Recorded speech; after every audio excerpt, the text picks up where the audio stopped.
What's going on, everybody? It's your boy C-Zar, and we are talking about Ethereum today, ETH It is the 14th day of July. Here we are with about 10 hours, 21 minutes left in this day, sitting at about $1,900, just below there. Hit that like button, subscribe. Thank you all for being here, and let's get into it.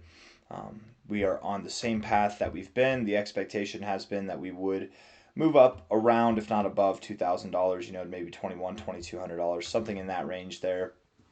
And it looks like we're breaking out and seeing that happen, or at least the beginning of that happen now. Now, if we see some volatility, that's okay, whatever. We don't have to move up there in a straight line. It can be fought for like it was here, right? We didn't just move from a low to a high up here. We saw some volatility as we stretched our way up there.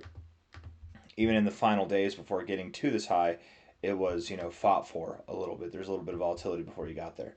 Um, I think the reason why we're pumping right now is because the CPI data, the inflation data came back positive. That's why we saw this hour. I mean, once that data came out, that's whenever these cryptos started pumping between, Bitcoin, Ethereum, various other coins as well.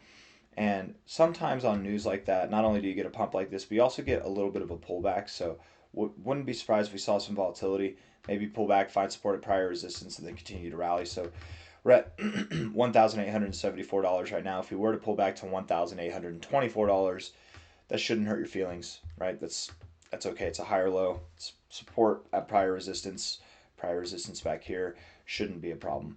Looking at the 1 hour time frame, we are pretty overbought on the RSI, on the stochastics, just crossed through the zero on the MACD, all bullish things, and definitely sets us up for more bullish stuff to come. But maybe again we chill for a second, just over the coming hours. From the time that you watch this video to maybe even by the end of the day, we might not move up too much more. We could be in the beginning of a really phenomenal breakout phase, and maybe we do move up more. Maybe we're above $2,000 today, but that's not what my expectation is.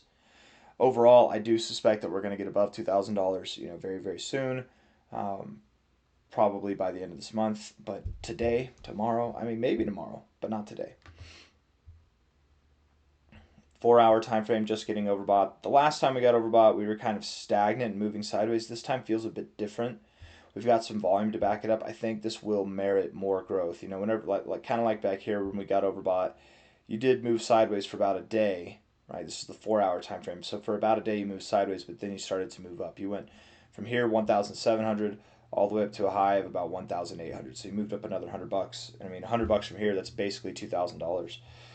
And I would expect a stronger reaction here. I personally would expect, instead of a move like this overall, I would expect something that's a little bit bigger, maybe even a little bit faster too. But consolidation first, perhaps.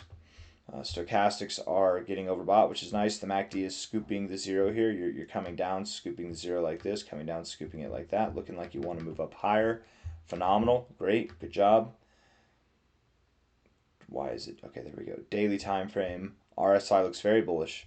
Stochastics look very bullish.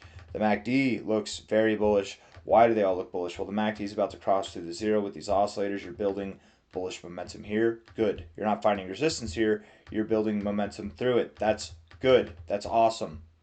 We saw that happen here. What happened whenever you did that there? Oh, well, you moved up higher. You went from a low of 1900 to a high of 2460. Awesome. Stochastics here, bouncing off the oversold zone, getting overbought. When we were in these last kind of overbought conditions, that was, in the beginning, really, I mean, even here for the amount of time we've been overbought here, I guess that was at the end of this move. But whenever you're in these overbought conditions, you typically do move up. I mean, we can stay overbought for quite some time. It doesn't have to be, we don't have to come out of it right now. Maybe this is the high. Maybe this is the top. Maybe we're finding resistance at prior support and we're about to go down. Let's see. Let's actually look for that and see if that's true. I mean, it's possible, but probably not. Whenever you find support down here like this, you get that double bottom overall. You're back up at your 382 consolidating like this, you break out. I mean, you're earmarked for this golden ratio zone, $2,000 to $2,100. That's where I think you're going to go. That's where I think you're going to go. So the stochastics being overbought this long, that's really not a problem. It's actually a sign of strength. I'm not worried about it. And the RSI on top of that looks like it wants to get overbought. MACD. This is bullish. The RSI, the last thing that we didn't really talk about, I just said it was bullish and I left it there.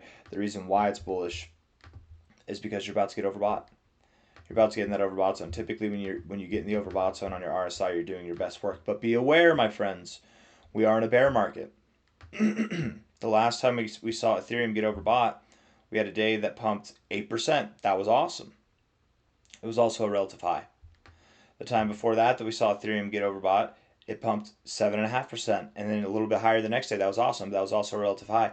The time before that, we pumped overall a solid bit from $3,000 all the way up to $3,300, but that was a relative high as well. So just be aware, we're in a bear market. Overbought should scare you. I've got nothing else, or at least prepare you for some downside. I've got nothing else. I hope you guys enjoyed the video. If you did, hit that like button, subscribe, take care of yourselves. I'll see you on the next one. Bye-bye.